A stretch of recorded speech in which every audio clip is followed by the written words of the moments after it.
jam gena wali fini wete men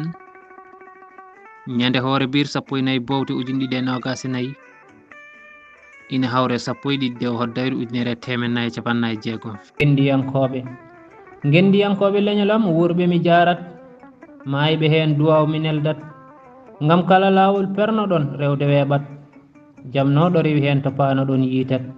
gila e laamu almameɓe mi tuggat Seck Souleymany Baal e yaadiɓe mum duwaw mi neldat kelɗo muɗo riwti hormo wi ɓesgu mum rimɗat aɗona leeli e jeeriyel tumbere kono inde maɗa e bindol wodat Alhaji Oumar Tall golle maɗa mi wittat nde diine wonno dundu mbiɗa guindi maɗa alewanat perɗa laaɓi kala dewnoɗo hen diine mum andat Saydou Kane ko bindunoɗa kala janggunoɗo famat gila ja o ko ha yetti Touba Kiri ko bindunoɗa naftat Mamadou Samba Diop baba leñol lomta maɗa sattat binoɗo so ɗemgal janggaka mayat ɓiɓɓe maggal so goppingal jasat Seydi Diop binoɗo so pular haalaka aljanna yaltat ndaw ko tiiɗi fimde inde maɗa e kala yonta yadat Iliman Gamaji kodde nene Alpha Ali Diara mi ñambat ngam kala dillanowo leñol inde maɗa andat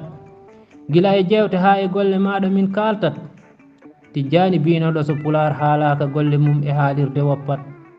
ko kanko wino so haalde gonga ina usta balɗe ɗe mum dabɓiɗat on cuuɗima leppi leydi kono leydi e dow mum leppi teddungal suuɗat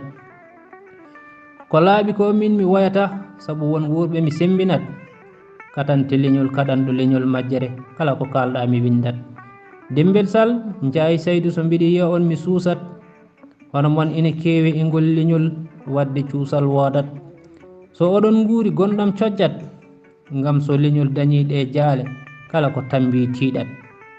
kuɗol lamtoro Sall Abdoul Tokosel mo ndulumaji demɓe e dande ba Saydou Alassane mulli fulɓe duɗal pular murtuɗo Joob yo jaam ñallu ñallene nder hen